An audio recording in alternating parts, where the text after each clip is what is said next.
ሰላም ጤና ፍቅር በረከት ተመኘንላችሁ ወደ ቤተሰቦቻችን በያላችሁበት የዓለም ዳርቻ ሁሉ እንደምን ቆያችሁን በአዲስ መረጃ ተገናኝተናል። የአዲስ መረጃ እንግዲህ መላው ዓለም ላይ በሚባል ደረጃ በጣም ብዙ ሰዎች እየተቀባበሉት ነው። እንግዲህ ተመልካቾቻችን በቤተሰቦቻችን በጠየቁን ጥያቄ መሰረትም ይሄን ነገር ምን ታስባላችሁ ብለው ጥያቄ አቅርበውልን ነበር። ዝርዝር ጉዳዩን እንግዲህ ፈትሸነዋል ማለት ነው። መረጃው እንግዲህ እኔ ሐሳዊ መሲህ ነኝ የሚል አንድ ሰው ግማሽ ግብጻዊ ነኝ ግማሽ አሜሪካዊ ነኝ ብሎ የተነሳ ወደ እንግሊዝ ብቅ ብሏል። የሰው ማን ነው? እንደገና ደግሞ ምንድነው ፍላጎቱ? ከዛስ መጽሐፍ ቅዱሳችንስ ምን ይላል? የምርም ይሄ መጨረሻው ዘመን ነው ወይ የሚለው ነው የምንፈትሸው ማለት ነው። በጣም አንገብጋቢ ጉዳይ እንደሆነ ነገር ነው እየተራገበ ያለው። እኔ በግሌ በጣም ትኩረት ላለመስጠት ሞክሬ ነበር። ምክንያቱም እንደዚህ አይነት ሰዎች ይነሳሉ፣ ግን ደግሞ ለነሱ ሁሉ ትኩረት መስጠት ለነሱ ዕውቅና መስጠት ነው በሚል ነው አክሱም ቲዩብ እንደውም በዝምታ አልፈነው የነበረው ማለት ነው። ግን ደግሞ ተመልካቾቻችን የቤተሰቦቻችንን ጥያቄ ስለምናከብር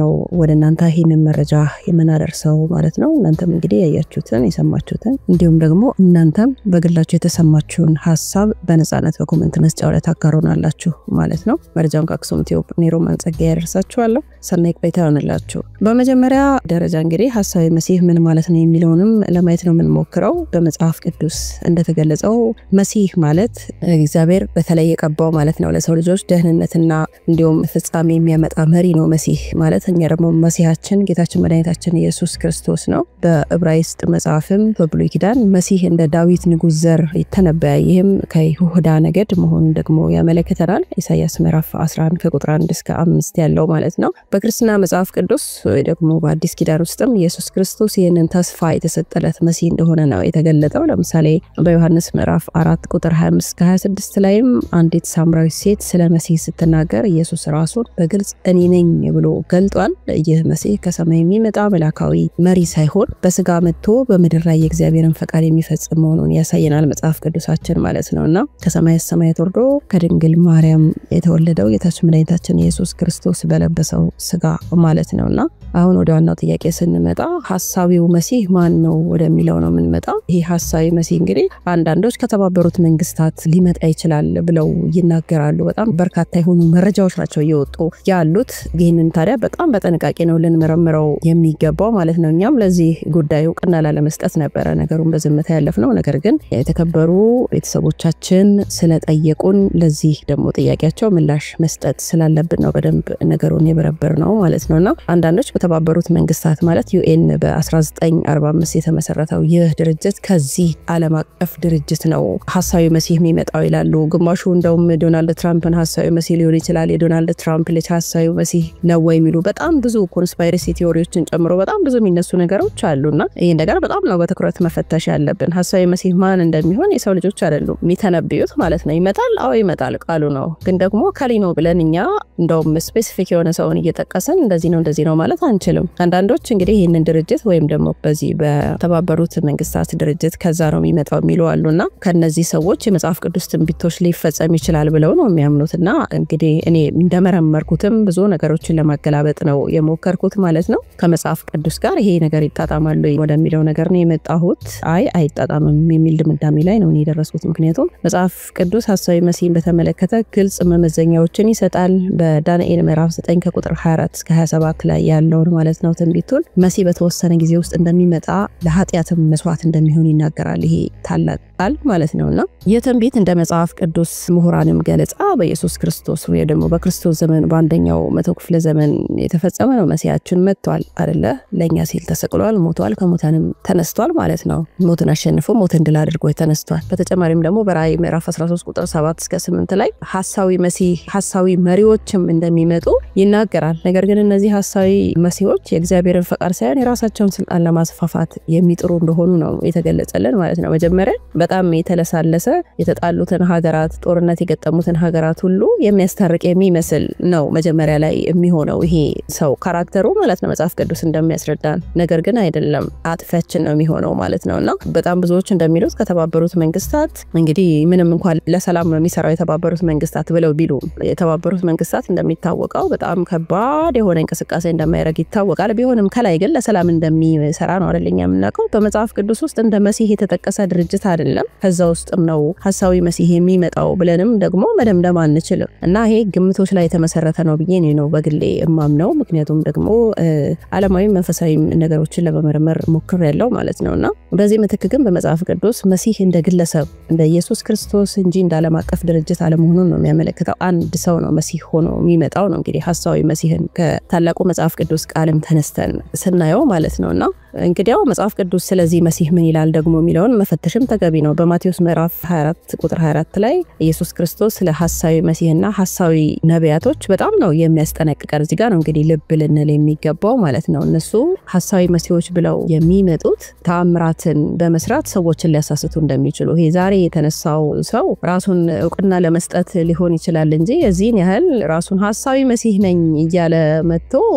ሰዎች ራሱ ተከታዮቹ ስለሆኑ እኔ በጣም አስገርሞኛል ሐሳዊ መሲህ ነኝ ብሎ እያለ እንዴት ነው ሰዎች ሊከተሉት የቻሉት ይሄ ሰው ማለት ነውና ከመጽሐፍ ቅዱስ ኢየሱስን ከቁርአን ደግሞ መሐመድን እናነሳለን እያለ ሁሉ ሲናገር ነበር እንግዲህ ስለዚህ ይሄን ነገር በደንብ ልትመረምሩት ይገባል ማለት ነው ሐሳዊ መሲህ ይመጣል ወይ አዎ ይመጣል ምክንያቱም ቃሉ ስለሆነ ይሄ ማለት ግን እንደማንኛውም ሰው ወይም ደግሞ ድርጅት ራሱን እንደ መሲህ አንድ ሰው ቢያቀርብ ከመጽሐፍ ቅዱስ መመዘኛዎች ጋር በጣም መፈተሽ አለብን እኔ ሐሳዊ መሲህ ነኝ ብሎ አይመጣ ቢመጣ እንኳን ማለት ነውና ተጨማሪም ደግሞ በሉቃስ ምዕራፍ 1 ከቁጥር 32 እስከ 33 ላይ መሲህ ዳዊትን ዙፋን ለዘላለም እንደሚወርስ የተነገረ ነው ስለ ጌታችን ስለ መድኃኒታችን ስለ ኢየሱስ ክርስቶስ የተነገሩ ብዙ መጽሐፍ ቅዱሳዊ ትንቢቶች አሉ መሲያችንም ኢየሱስ ክርስቶስ ነውና የተባበሩት መንግስታት የፖለቲካና የአስተዳደር ድርጅት ነው ከዚህ መንፈሳዊና ታሪካዊ ተልእኮ ጋር እንደሚገናኝ ፕሩፍ የሚያደርግ መረጃ እኔ ማግኘት አልቻልኩም እንደ ግለሰብም እኔ ፐርሰናሊ ማስበው በታሪክ ተመራማሪዎች የተረጋገጠ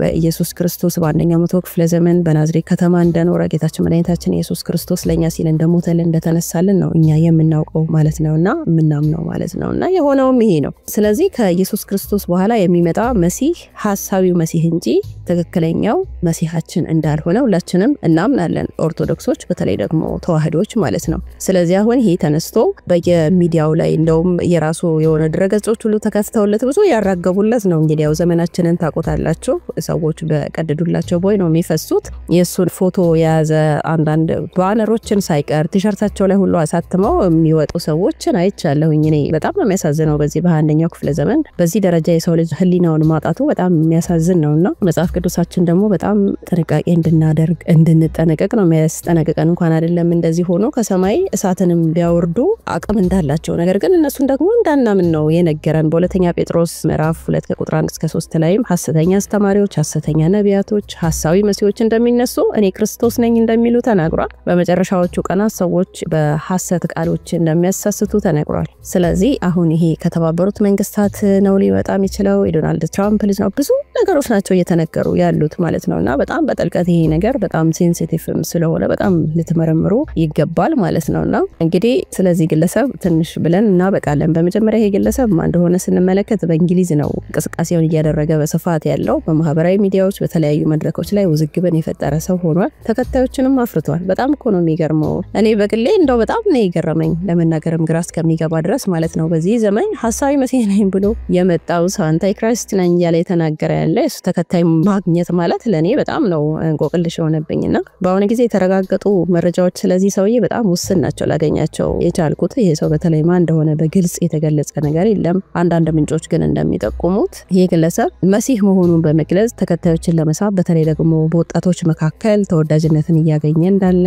አነጋገሩን አሳምሮ እየተናገረ ከመጽሐፍ ቅዱስም ከቁርአንም አንዳንድ ነገሮችን እያነሳ የተናገረ ነበርና አንዳንዶች ይሄ የሃይማኖታዊ መልእክት ብቻ ሳይሆን ማህበራዊ ደግሞ ፖለቲካዊ እንቅስቃሴ ጭምር ሊሆን እንደሚችል ይናገራሉና ሌላ ተልእኮም ሊኖረው ይችላል ብለው እየተናገሩ ነው ነገር ግን የዚህ ሰው ተልእኮ ምን እንደሆነ በትክክል መግለጽ አሁን ላይ ከባድ ነው የተነሳበት ነገር ለኔ በግሌ አስቂኝ ነው በጣም ነው የገረመኝ ማለት ነው ግን እሱ ከጀርባው ምን እንዳለ ገና በደንብ የወጡ መረጃዎች የሉም ምክንያቱም እስካሁን የተረጋገጡ መግለጫዎች ወይ ደግሞ ሰነዶችን ማግኘት አልቻልኩም እኔ በግሌ ማለት ነውና አንዳንድ ወሬዎች እንደሚጠቁሙት ግን የግለሰብ ያለምን መጨረሻ በመግለጽ ሰላምና አንድነትን እንደሚያመጣ ቃል በመግባት ነው የሚያወራው ንግግሮችን የሚያደርገው ማለት ነው በተለይ ደግሞ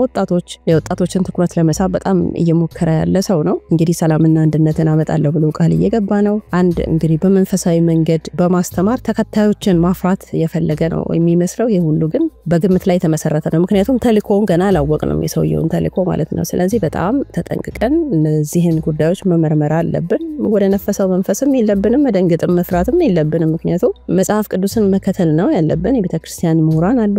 ሊቃውንቶች አሉ ስለዚህ በአሸዋ ላይ እንደተገነባ ቤት መሆን የለብንም እኛ ክርስቶስን ያዘን ክርስቲያኖች ስለሆነን ማለት ነውና መጽሐፍ ቅዱሳችንን በጥልቅ መመርመር አለብን መጽሐፍ ቅዱስ ስለ ሐሰተኛ መሲሖች ስለ ሐሰተኛ ነቢያቶች በግልጽ አስጠንቅቆናል እያንዳንዱ ቃል በመጽሐፍ ቅዱስ ላይ አለ እኛም እናስተውልና ልብ ምንል ከሆነ በማቴዎስ ወንጌል ምዕራፍ 24 ቁጥር 24 ላይ ኢየሱስ ክርስቶስ ተናግሯል ሐሰተኛ መሲሖች ሐሰተኛ ነቢያቶች እንደሚመጡ ቢቻላቸው ደግሞ የተመረጡትን እንኳን ለማሳት ታላላቅ ምልክቶችንና ድንቅ ነገሮችን እንደሚያደርጉ ነው የተናገረው እንደውም አሁን ይሰውዬ ገና በወሬ ደረጃ እንደዚህ ነኝ እያለ በደም ወጣትን ኢንስፓየር ለማድረግ የሚሞክር ሰው ነው ነገር ግን እግዚአብሔር አምላክ ምን ብሏል የተመረጡትን እንኳን ለማሳሳት ታላላቅ ምልክትና ድንቅ ነገሮችን ያሳያል ብሏል በታላቁ መጽሐፍ ቅዱሳችን ላይ ያለው ኃይለ ቃል ማለት ነው ይሄንን ቃል ዛሬም ተግባራዊ ሊያረጉ የሚሯሯጡ ሰዎች አሉ ነገር ግን እግዚአብሔር በፈቀደው ጊዜ ይሄ ነገር እንደሚከሰት ነው ምክንያቱም ቃሉ ተፈጻሚ ስለሚሆን ማለት ነውና ስለዚህ ማንንም ሰው ታላላቅ ምልክትና ድንቅ ነገርን ሲያደርግ ብታይ እንኳን እንዳትሳሳቱ ነው ይሄ ቃልም ዛሬ እንግዲህ ተግባራዊ እንደተደረገ ነው ሰዎች እያሰቡ ያሉት ይሄ ሐሳዊ መሲህ ነው ትክክለኛ ነው ሆነ ዓለማችን ካለችበት ነባራዊ ሁኔታ አንፃርም ይሄ ሐሳዊ መሲህ ነው ይያሉ ብዙዎች ትኩረት ሰጥተውታል ማለት ነውና ግን ምናልባትም አሁን ዓለማችን ካለችበት አቋሟ አንፃር እሱ ሰላምና በጣለው እንደዚህ ያደርጋለው ያለ ስላለ የዓለማችን ህዝቦች ደግሞ መፍትሄ የሚፈልጉበት ነው በኑሮ በትሉ በፖለቲካው በጣም በብዙ ነገር ዓለማችን በጣም የተንገዳገደች ያለችበት ጊዜ ስለሆነ አገራችንንም ጨምሮ የሰው ልጆች በቃ መፍትሄ የሚፈልጉበት ጊዜ ነውና ይሄን መፍትሄ ከሱ እናገኛለን ብለው እሱ መከተላቸው በራሱ እኔ ከላይ እንዳልኳችሁ ቀደም ለኔ በጣም አስቂኝ ነው ማለት ነውና ግን ደግሞ አስቂኝም ብቻ ሳይሆን ዙሪያችንን በጣም በትኩረት መከታተል እንዳለብን ንቁ መሆን እንዳለብን ጊዜያችንን መዋጀት እንዳለብን ነው ይሄ ክስተት የሚነግራን ማለት ነውና እንግዲህ በሁለተኛ ተሰሎንቄ ምዕራፍ 2 ከቁጥር 3 እስከ 4 ላይ ስለ አመጽ ሰው ይናገራል ይሄም ራሱን ከእግዚአብሔር በላይ አድርጎ በማቅረብ ብዙዎችን እንደሚያስት ይናገራል አሁን እነዚህም እንግዲህ ሰውየው አመጣጡ እንደዚህ ነው እንግዲህ የኔ ሐሳዊ መሲህ ነኝ ብሎ ከመጣ ነገ ከነገወዲያ ደግሞ እኔ ከእግዚአብሔር በላይ ነኝ እንደማይል ምንም ማስረጃም የለንምና እነዚህ ማስጠንቀቂያዎች ናቸው እና በጣም ብዙ ነገርን ነው የሚጠቁመን ማንኛውም ሰው ነው መሲህ ነኝ ብሎ ሲመጣ እኛ ጥንቃቄ ማድረግ አለብን መፍራት የለብንም መሲሁ ይመጣል አዎ ይመጣል የእግዚአብሔር ቃል ነው ስለዚህ መጽሐፍ ቅዱስን ማየት መመልከት ቤተክርስቲያናችንን ማየት ወደ ሊቃውንት ወደ ምሁራኑ ወደ መምህራኖቻችን ወደ አባቶቻችን መሄድን የመሰለ ነገር የለም መጽሐፍ ቅዱስ እንደሚያስተምረን እውነተኛው መሲህ ኢየሱስ ክርስቶስ ብቻና ብቻ ነው ይሄም ደግሞ የተረጋገጠ ነው መጽሐፍ ቅዱስም ይለናል መሬት ላይ የወረደ የሆነም ነገር ነው ከእስክንድሪያ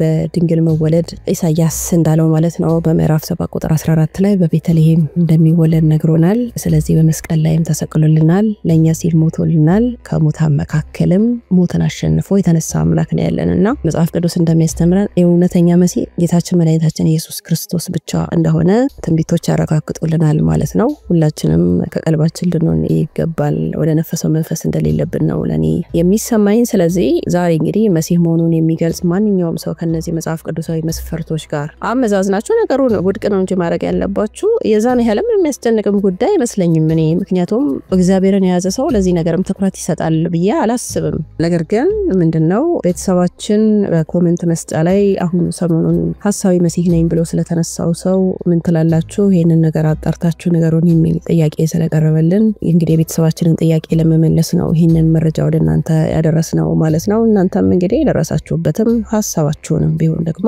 በኮሜንት መስጫው ላይ ብታጋሩን እንማማርበታለን ለዛሬ እዚህ ላይ ይብቃር አብራችሁን ስለነበራችሁ እጅግ አድርገን እናመሰግናለን በቀጣይ መረጃ ደግሞ እስከምንገናኝ ቸር ቆዩልን